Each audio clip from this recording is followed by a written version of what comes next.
Welcome back for another video. Perhaps the most chaotic game week of the season transfer wise in the Expert series. In this one we're going to take a look at all the moves the best managers are making this week, who they're captaining and lots more. If you're not a subscriber, make sure you hit the button so you don't miss out on data from top all-time managers here to help you through the rest of the season and finish strongly. So we'll start with the manager highlight, and it's a new name that's taken the top spot, Lee Jackson. He got 70 points, which took him top of the Experts League last week, and it's his highest rank of the season as well, 1.5k. There's 13 of our experts in the top 10k with him, and there's 38 in the top 50k now.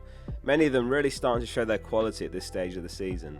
Doubles and blanks especially are where they tend to pull ahead, because planning is generally rewarded in FPL. So what are they doing for blank Gameweek29? Only 3% of them are rolling this week. I can't remember the last time it was that low. 8% are making one transfer, which is also really low. 25% are making 2 transfers, and a massive 43% are making 3 transfers this week, and 13% are making 4 or more. If you're sitting on the fence about taking a hit, perhaps some words of encouragement here. A third of the experts are taking a -4 this week, and 10% are taking a -8. Oh yeah, and on top of that, 8% have got their free hit active this week. One of the experts shared their free hit with us, which we'll look at later in this video. But first, let's go through the most transferred in and most transferred out players this week. Number 1 this week is who else but Haaland. 59% are buying him. If you watched the players to buy video on this channel, he was actually top among all players for projected points next game week. In fact, he's also top in game week 30, so he's a potential captain for the next 2 straight weeks. If of course you're willing to take Salah on a game week 30 when Haaland's home to Leicester. No one's forcing you to do that, but yeah, on paper he's the best captain this week.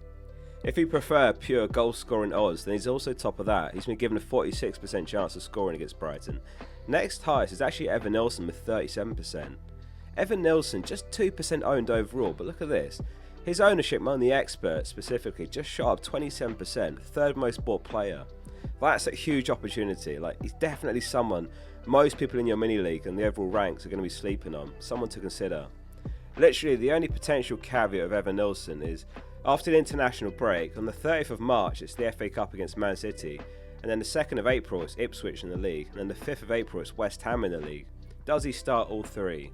Or does Dango get a game perhaps, and if so, which one? It could just be the FA Cup in honesty.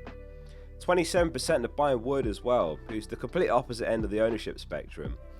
I was replying to a comment the other day actually, and they were basically asking, how do I make up a huge gap in my mini league? When there's a 50-50 call like Wood versus Evan Nilsson, then just back the lower end one. It's free risk.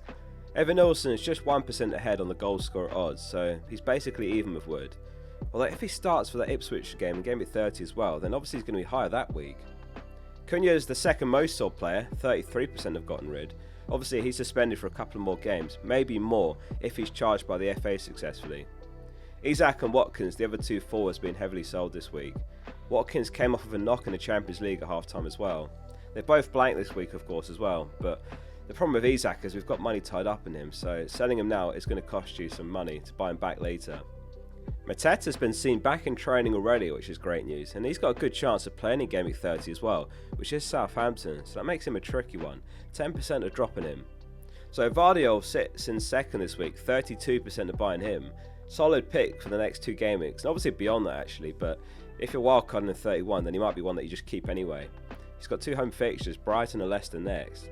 Bit pricey, I think he's 5.9 mil, but I mean, looking at who's the most sold here, it's Trent who's actually top, 42% getting rid. It's unclear if he's even going to play in Game Week 30 now after coming off injured in the Champions League, and he's reportedly going to miss the League Cup final at minimum, so yeah, Vardiol makes sense as a replacement. 26% are buying Bruno.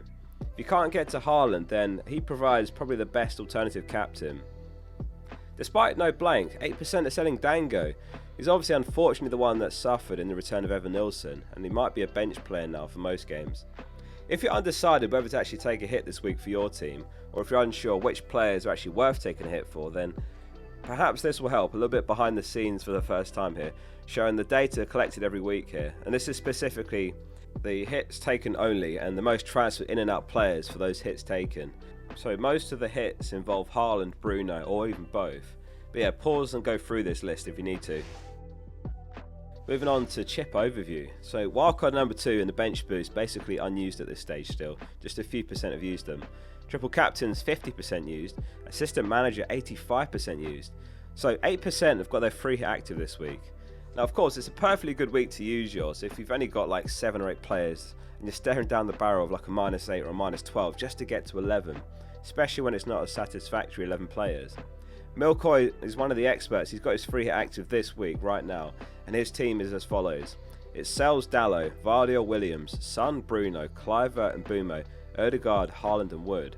And on his bench he's gone with Sarr, Marmoush, Aït-Nouri and Mazraoui. Here's what he had to say about the decision to activate it and also the players picked.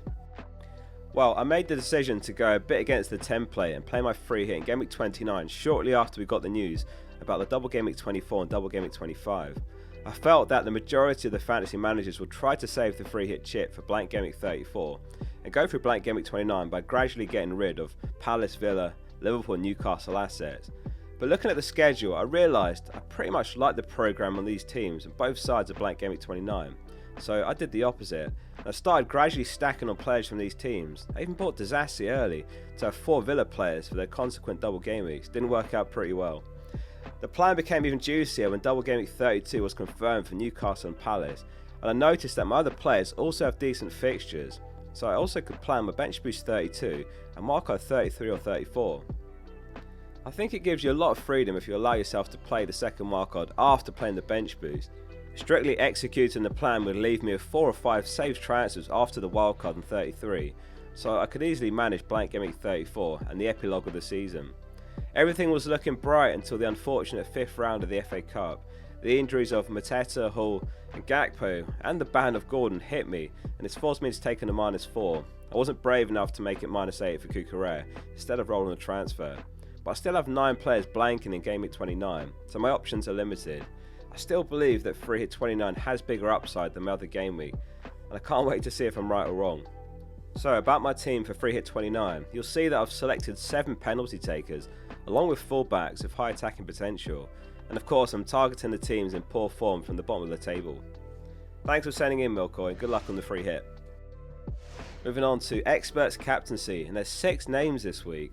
So number 1 is Haaland against Brighton with 57%, and then it's Wood against Ipswich 27%, and in 3rd place it's Bruno against Leicester with 9%, and then it's Kluivert and Bumo and Gibbs White. It's an interesting one because Wood and Bruno do face 2 of the worst defences in the league this week. 56.8 expected goals conceded by Ipswich is 2nd worst after Southampton. 53.5 for Leicester is 3rd worst. Brighton's 39.5 XGC sits in 11th. Though of course Man City do have higher quality in attack than Forest or Man United, so they're all really great options this week. Let us know in the comments who you're going with. As far as review projections, it's Haaland top on 6.4 points, and then Bruno 5.6, and then it's Odegaard and Wood on 5. Semenyo, Evan-Nilsson, Kluivert and Bumo just behind. So that brings us to the experts team for Gameweek 29, using the most owned players across all their hundreds of teams, and it's Pickford in goal, and it's a 4-4-2 this week. It's Vardy, Gabriel, Mikalenko and Robertson in defence, Semenyo and Bumo, Dango and Kluivert in midfield, Wood and Haaland up top. So Haaland captain and Wood vice. Now Bruno is actually higher end than Dango by I think 1% here, but we have to keep the team within budget, and likewise Robinson's in defence over Trent to keep the budget down. So the verdict is in. Despite the blank game week, Salah's still 89% owned. He was 100% owned last week of course, and in the transfers slide 11% were selling him. Liverpool dropping out of the Champions League has made it a more difficult call. After the League Cup final, they're going to have just Premier League games left this season. Whereas there was a concern before that if they progress and they had that healthy gap in the league, then they could give them more of a rest or prioritise the Champions League, but we are where we are now. This doesn't mean you shouldn't sell him of course. Like Haaland should outscore Salah over the next 2, so in a nutshell you should gain points making that switch. Though of course you're going to lose a lot of team value, and Salah could still hurt your rank badly if he smashes it against Everton in Game Week 30. You're going to be counting on Captain Haaland matching him anyway. It's far from a perfect 11 this week, but that's kind of the point, isn't it? Most people don't have a great team this week unless you're on a free hit.